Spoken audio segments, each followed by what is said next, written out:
యేసు ప్రభు నామంలో మీ అందరికి కూడా ప్రత్యేకమైన వందనాలు తెలియజేసుకుంటున్నాం. ప్రియమైన దేవుని బిడ్డలారా, మరొక తరుణము, మరొక విశ్రాంతి దినము ప్రభువారు మీ అందరితో కూడా మాట్లాడటకు, నాతో మాట్లాడటకు ఆయన ఇచ్చిన ఈ కృప, ఈ సమయాన్ని బట్టి ప్రభువారికి కృతజ్ఞతలు చెల్లించుకుంటూ గతించిన వారం నుండి ఈ వారం వరకు తన కాపుదల మన పట్ల, మన కుటుంబాల పట్ల ఆయన ఉంచినందుకు ప్రభువారిని కృతజ్ఞతలు చెల్లించుకోవాలి. ప్రియమైన దేవుని బిడ్డలారా, 91వ కీర్తన 11వ వచనంలో ఒక మాట ఉంటుంది.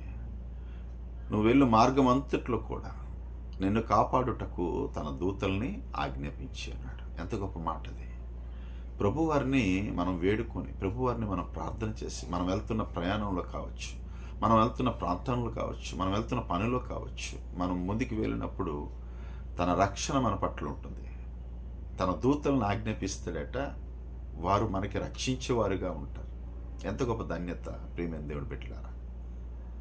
అట్టి దేవుడు మనకి దొరికినందుకు ప్రభువారిని మనము కృతజ్ఞతలు చెల్లించాలి. సరే, ఈ దిన లేఖన భాగాన్ని మీకు చదివి వినిపిస్తున్నాను. ప్రియమైన దేవుని బిడ్డలారా, మత్తయి సువార్త 15వ అధ్యాయం 22వ వచనాన్ని, కొన్ని వచనాలు మీకు చదివి వినిపిస్తున్నాను. కనాను స్త్రీ ఒకటి వచ్చి, ప్రభువా, దావీదు కుమారుడా, నన్ను కరుణింపుము, నా కుమార్తె దెయ్యం పట్టి బహు బాధపడుచున్నదని కేకలు వేశాను. అందుకు ఆయన ఆమెతో ఒక్క మాట అయినను చెప్పలేదు. అప్పుడు ఆయన శిష్యులు వచ్చి, ఈమె మన వెంబడి వచ్చి కేకలు వేయుచున్నది గనుక ఈమెను పంపివేయమని ఆయన వేడుకొనగా, ఆయన ఇశ్రాయేలు ఇంటి వారైన నశించిన గొర్రెల యొద్దకే గాని మరి ఎవరి యొద్దకును నేను పంపబడలేదనెను.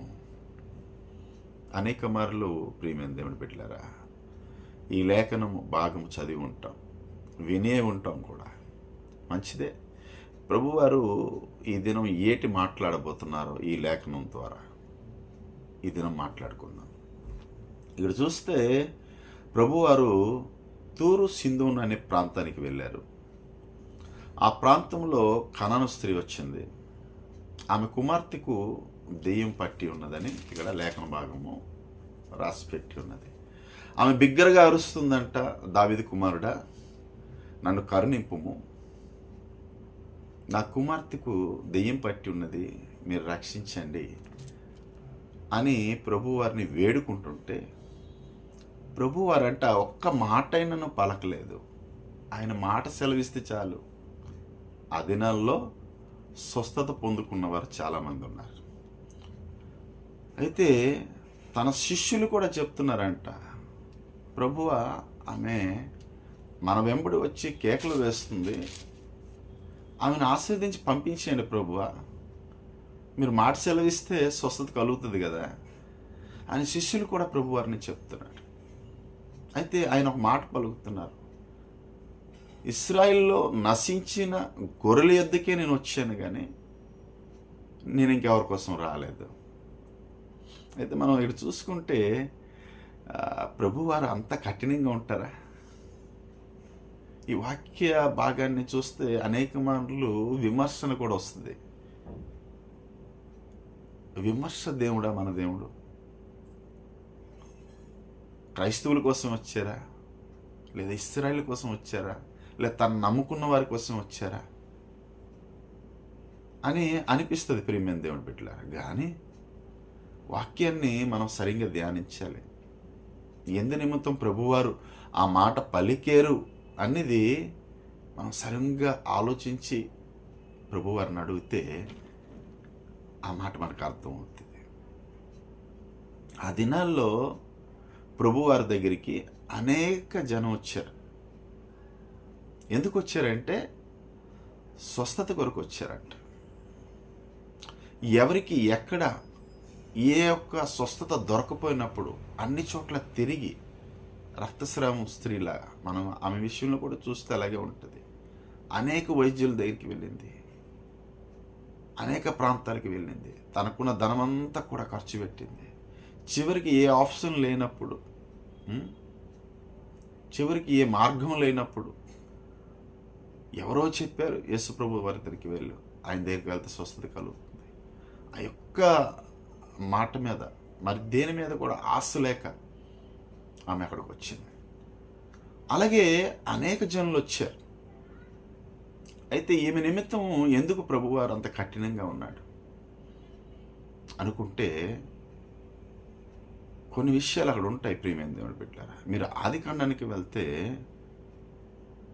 ఆదికాండంలో ఈ కానాను స్త్రీ ఎవరు, ఈ కనానీయులు ఎవరు అనుకుంటే ఆదికాండం 10వ అధ్యాయానికి వెళ్తే నోవాకు పుట్టిన 3 కుమారులు, ఒక కుమారుడి పేరు హాము. ఆ హాముకి వచ్చిన సంతానమే తూరు, షిందోను, కానాను అని వీళ్ళందరి పేర్లు. ఆ పేర్ల మీదే ఆ యొక్క స్థలాలు ఆ ఇశ్రాయేల్ దేశంలో ఉండిపోయాయి. యెహోషువ కాలం వచ్చినప్పటికీ వీరందరినీ కూడా దేవుడు తీసివేయండి, ఆ స్థలాలు మీరు తీసుకోండి అంటే మరి కొంతమందిని వారు విడిచిపెట్టారు. వారి యొక్క ఆ భక్తి తత్వాన్ని బట్టి, లేదంటే వారి యొక్క మంచితనాన్ని బట్టి వారిని కొంతమందిని వారు చంపకుండా, ఆ ప్రాంతాన్ని స్కాప్చర్ చేయకుండా వాళ్ళని విడిచిపెట్టారు. అయితే మనం ఇక్కడ చూసుకుంటే వీరు ఎలాంటి వారంటే భక్తి లేని వారుగా, దేవుణ్ణి వెంబడించిపోయిన వారుగా, ఆ క్షణానికి వచ్చి ఏదో వాళ్ళకి అస్వస్థత కలిగితే, వాళ్ళకు రోగం కలిగితే, ఏది బాధ కలిగితే వచ్చి అక్కడున్న దైవజనులతో ప్రార్థన చేసుకొని తిరిగి వారు ఏ పాపంలో, ఏ శాపంలో జీవిస్తుంటారో అదే విధంగా వారు జీవించేవారు. మళ్ళా వారికి బాధ వస్తే వచ్చేవారు. అయితే ప్రభు వారి దగ్గరికి అనేక మంది వచ్చేవారంట ఆ కాలంలో స్వస్థత కొరకు. లెక్కకి మిక్కుట్లేదు, అంత జనం వచ్చేవారు.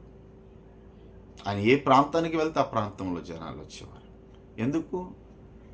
ప్రభువారు ఉచితంగా స్వస్థపరుస్తారు. ప్రభువారిని ముట్టుకుంటే స్వస్థత వస్తుంది. ప్రభువారి మాట సెలవిస్తే స్వస్థత వస్తుంది. ఈ యొక్క మాట ఈ తల్లి గ్రహించింది.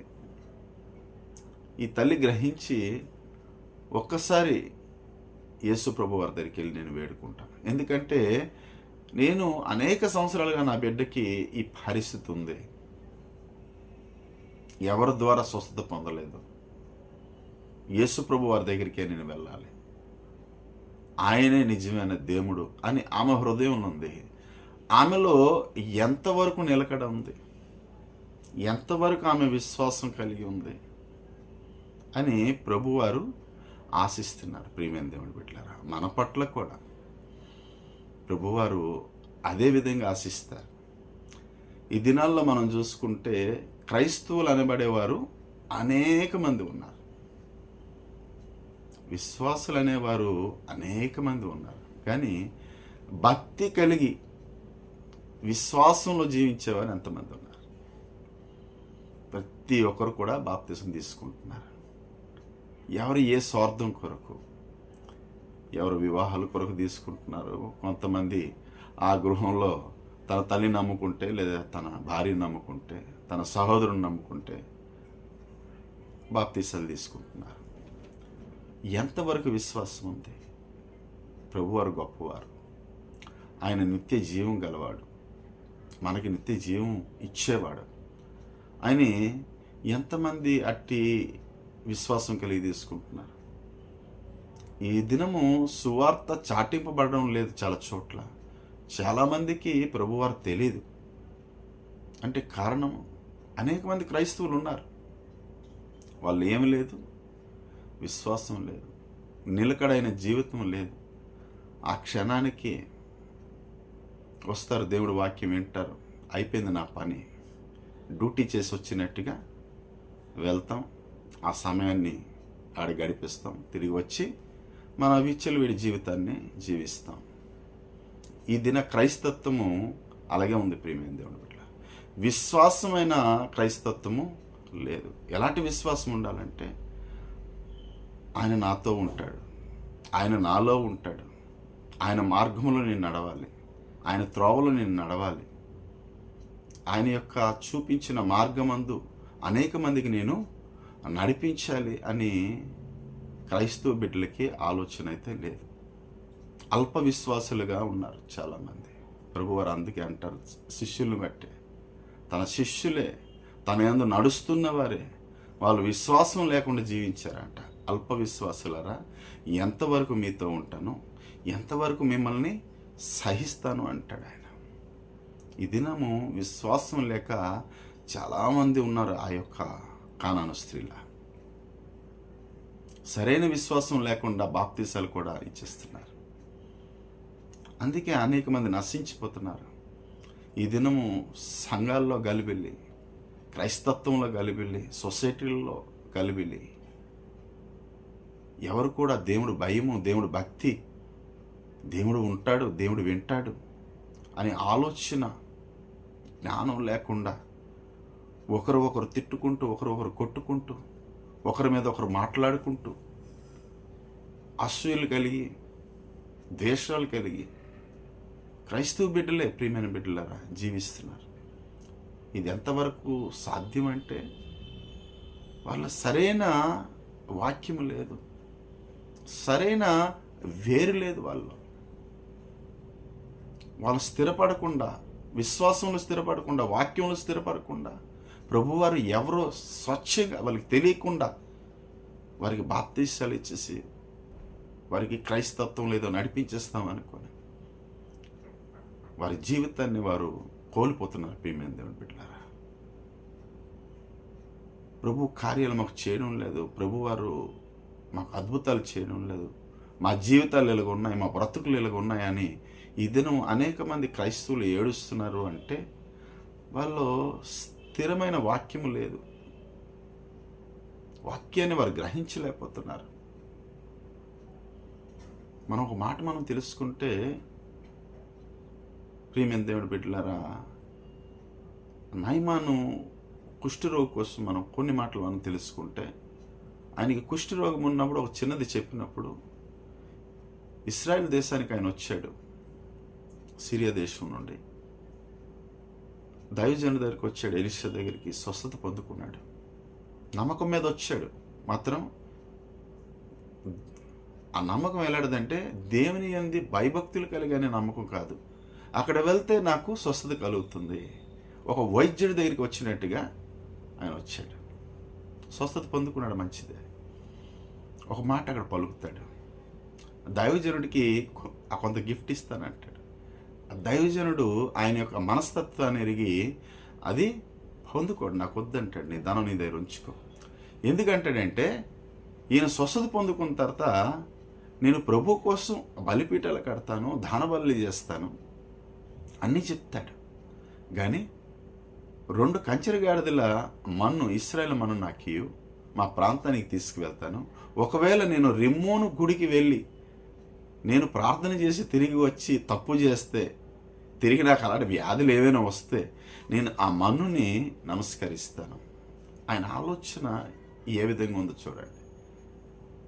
స్వస్థత కావాలంటే ప్రభు దగ్గరికి రావాలి, స్వస్థత కావాలంటే దైవజన దగ్గరికి రావాలి. స్వస్థత పొందుకున్న తర్వాత మళ్ళా అలాంటి వ్యాధి వస్తుందేమో, లేదా ఇంకేదైనా రోగం వస్తుందేమో, మరి ఇంత దూరం నేను రాకుండా ఇక్కడ నుండి కొంత మన్ను, ఇశ్రాయేలు మట్టిలోనే విజయం ఉంది, స్వస్థత ఉంది అని తెలుసుకొని ఈ మట్టిని నాకు ఇప్పించయ్యా అంటాడు. ఎలీషా అంటాడు, నెమ్మదిగా ఇక్కడి నుండి నువ్వు వెళ్ళిపో అంటాడు. అంతే, నేను ఇంకా చెప్పించకుండా నువ్వు ఇక్కడ నుండి వెళ్ళిపో. ఎందుకంటే స్థిరమైన మనస్తత్వం ఆయనలో లేదు. దేవుడు అద్భుతం చేసిన, స్వస్థత ఇచ్చినా కూడా వారు ఏమంటున్నారంటే, నేను తిరిగి వెళ్ళి నేను పాపంలోకి వెళ్తే, నేను తప్పు చేస్తే, అంటే ఇంకా తప్పు చేయాలనే, పాపం చేయాలనే ఆయన హృదయంలో ఆలోచన ఉంది. ప్రియమైన దేవుడి బిడ్డలారా, ఈ దినం కూడా క్రైస్తవ బిడ్డల యొక్క మనస్తత్వం అలాగే ఉంది. బాధలు వచ్చినప్పుడు, శ్రమలు వచ్చినప్పుడు, ఇబ్బందులు వచ్చినప్పుడు దైవజనులు, సంఘ పెద్దలు అనేక మంది ప్రార్థన చేసి నీకు స్వస్థత కలిగించినట్లుగా, లేదా నీ ప్రార్థన వల్ల దేవుడు కరుణించి, నిజమే ప్రభు, నా బిడ్డ ప్రార్థన చేస్తుంది, నన్ను ఆమెకు స్వస్థపరుస్తానని ప్రభు కనికరించి స్వస్థపరిచినప్పుడు, లేదా విజయాలు ఇచ్చినప్పుడు, లేదా అంతస్తునిచ్చినప్పుడు, లేదా నీకు ఘనతనిచ్చినప్పుడు మనలో మనం హెచ్చిపోయి మనం ప్రభు తట్టు తిరగకుండా మన మార్గాలు మనం అందరం కూడా చెరుపుకునే వారిగా ఈ దినాల్లో ఉంటున్నాం క్రైస్తవ బిడ్డలైన మనం. ప్రియమైన దేవుడి బిడ్డలారా, అందుకే ఆ కనాను స్త్రీ యొక్క విశ్వాసము ఎంత గొప్పదని ప్రభువారు చూడాలనుకున్నారు. మరొక మాట అంటారు అక్కడ. ఏ మాట అంటారంటే, పిల్లలకి పెట్టవలసిన రొట్టెని నేను కుక్క పిల్లలకి ఇస్తానా అంటాడు. చూడండి అదంతా మాట. అయినను అయినను అంటే ఆమె మ్రొక్కి ఒక మాట పలుకుతుందంటే యేసుప్రభు వారికి. యజమానులు తింటున్న బల్ల మీద నుండి జారిపడిన రొట్టె ముక్కలు కుక్క పిల్లలు తింటాయి కదా ప్రభువా. ఆ ఒక్క మాటకి ప్రభువారు ఆనందించారు, సంతోషించారు. అమ్మా, నీ విశ్వాసం గొప్పది అంటాడు ఆయన. వెళ్ళు, నీ కుమార్తె స్వస్థత పొందుకుంటుంది. ఆమె ఎంతగా లోబడిందంటే సాష్టాంగపడిందంట, ప్రభువారిని మొక్కిందంట. ఏమంటుంది? యజమానుడు తింటున్న ఆ బల్ల మీద నుండి జారిపడే రొట్టె ముక్కలు కింద పడిపోతే ఆ రొట్టె ముక్కలు తినేవారుగా నేనున్నాను ప్రభువా. నువ్వు ఇశ్రాయేలు ప్రజలందరిని ఆశీర్వదించి నీ బిడ్డలు నువ్వు దీవించు, కానీ ఆ జారిపోతున్న చిన్న చిన్న ఆశీర్వాదాలు మాకు ఇయ్యు, అది మాకు చాలు. ఎంత విశ్వాసంతో వచ్చిందని చూడండి. ఆమె విశ్వాసము గొప్పది ప్రియమైన దేవుని బిడ్డలారా. గనుక ఆమె తన కుమార్తెను స్వస్థత పొందుకుంది. ఈ దినము నువ్వు నేను ఎలా వస్తున్నావు? విశ్వాసంలో నిలకడగా ఉంటున్నావా? మన మాటలు మారుతున్నాయా? మన హృదయం మారుతుందా? మన తలంపులు మారుతున్నాయా? లేదు దేవుడు వాక్యం ఎన్ని వరకే, లేదు బాధ నుండి మనకి విముక్తి దొరికే వరకే, తదుపరి యథాస్థితిలోకి మనం వెళ్ళిపోతున్నామా?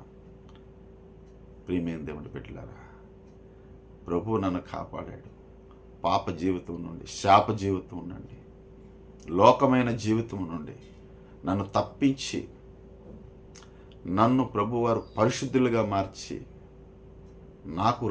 నాకు కృపనిచ్చి, నా కుటుంబాన్ని నాకు ప్రభువారి కృపనిచ్చి ఒక మంచి స్థాయిలో ప్రభువారు నాకు నిలబెట్టి ఉన్నారు.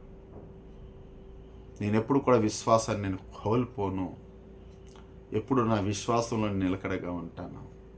మంచి కార్యాలు చేస్తాను, ప్రభువుని మహింపరిచే కార్యాలు చేస్తాను అని ఆలోచన నీలో నాలో ఈ దినం ఉందా? ప్రియమైన దేవుని బిడ్డలారా, మనం ఎలా అనుకుంటామంటే ప్రభువులో కడగబడ్డాం, క్రైస్తవులుగా మార్చబడ్డాం, ఇకనే ఇశ్రాయేల్ అయిపోయాం.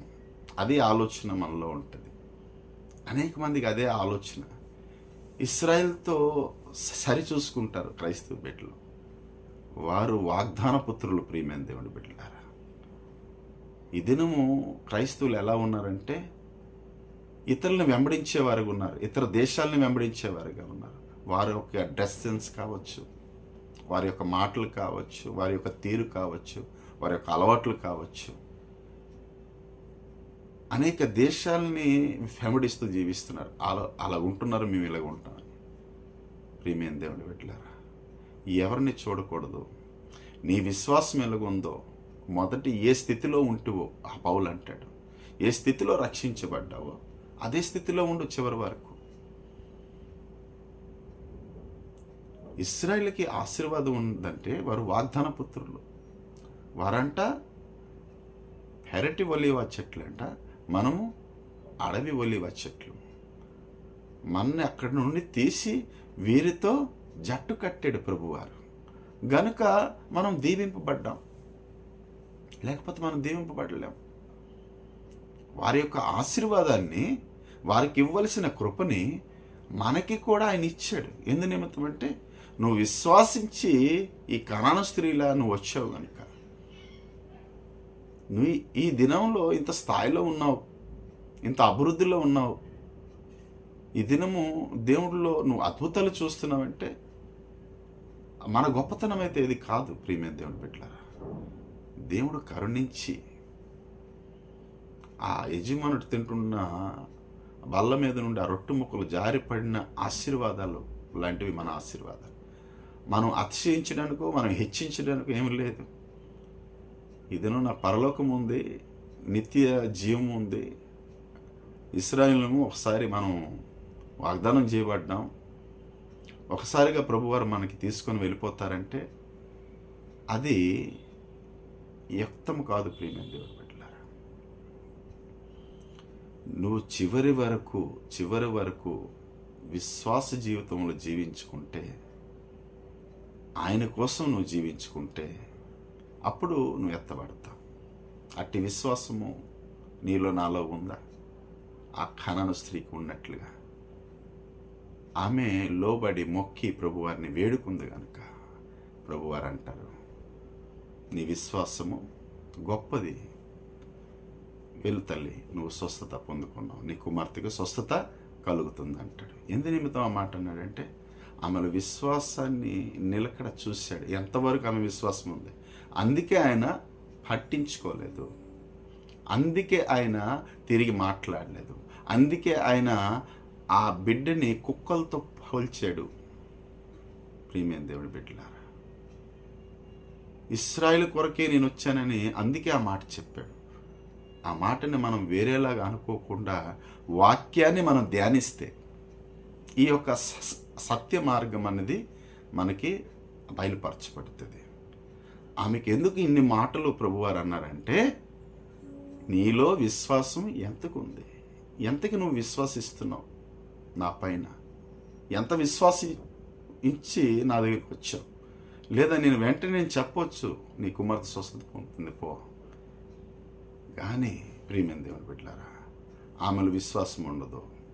తిరిగి ఆమె జీవితము పాప జీవితంలోకి వెళ్ళిపోతుంది, శాపమైన జీవితంలోకి వెళ్ళిపోతుంది. ఆమె నిలకడగా విశ్వాసంలో నిల్చోవాలి అని ప్రభువారు వెయిట్ చేశారు. కొన్నిసార్లు కూడా మనం ప్రార్థన చేస్తున్నప్పుడు విజయాలు రానప్పుడు మనం నిరాశ చెందక ఆమె అడిగినట్లుగా, ప్రభువా నాకు ఇది దయచేయి అని గట్టి పట్టుదలతో మనం ప్రార్థించినప్పుడు ప్రభు మనని కూడా తన కాపుదలని ఇస్తాడు, తన కృపనిస్తాడు, మనం రక్షిస్తాడు. నిరాశ చెందకూడదు మన ప్రార్థనలో, విశ్వాసంలో. తన బిడ్డలైన మనకి ఎప్పుడు కూడా ఆయన విడిచిపెట్టడు. ఆయన సర్వ మానవాళి కోసం వచ్చాడు. ఇశ్రాయేల్ కొరకో లేదా క్రైస్తవుల కొరకో రాలేదు, అందరి కొరకు వచ్చాడు. నువ్వు ఏ పరిస్థితిలో ఉన్నా, ఏ స్థితిలో ఉన్నా ప్రార్థన చేయి ప్రియమైన దేవుని బిడ్డ. దేవుని మొర్రపెట్టు, దేవుని మొక్కు. అబ్రాహం లాంటివాడు అంటాడు, అయ్యా నేను దుమ్ము ధూళి లాంటి వాడును. దావీదు అంటాడు, నేను పురుగు లాంటి వాడును. అవును, అంత గొప్ప భక్తులే అంత తగ్గించుకొని వారు మాట్లాడుతుంటే నువ్వు నేను ఏ పాటోళ్ళం ప్రియమైన దేవుని బిడ్డలారా. విశ్వాసం కలిగి ప్రార్థన చేసినప్పుడు ప్రభువారు మనకు కూడా తన కాపుదల, తన కృపనిచ్చి మనకు కూడా రక్షిస్తాడు, మనకున్న బాధల నుండి విముక్తినిస్తాడు. ఇట్టి వాక్యము దేవుడు దీవించి మనందరినీ కూడా ఆస్వాదించుగాక. ప్రార్థన చేద్దాం. ఆ పరిశుద్ధమైన ప్రభువా, ప్రేమ కలిగిన మా తండ్రి, దయ కలిగిన మా దేవా, మీకు స్తోత్రాలు. ఇంతవరకు నాయన కనాను స్త్రీ యొక్క జీవితాన్ని, ఆ యొక్క విశ్వాసాన్ని నా ప్రభువా మా ఎదుట ఉంచి మమ్మల్ని బయలుపరిచారు. అందును బట్టి మీ కృతజ్ఞతలు. అట్టి విశ్వాసం కలిగి నీ బిడ్డలమైన మేము జీవించగలిసే కృపను మాకు అనుగ్రహించమని, చూస్తున్న ప్రతి బిడ్డ కూడా మీరు ఆస్వాదించి దీవించమని, మీరే మహిమ పొందుకోమని యేసుని నామంలో వచ్చిన ప్రార్థనని వేడుకుంటున్నాం నా తండ్రి. ఆమేన్, ఆమేన్. దేవుడు మీ అందరిని దీవించి ఆస్వాదించునుగాక. ఆమేన్, ఆమేన్.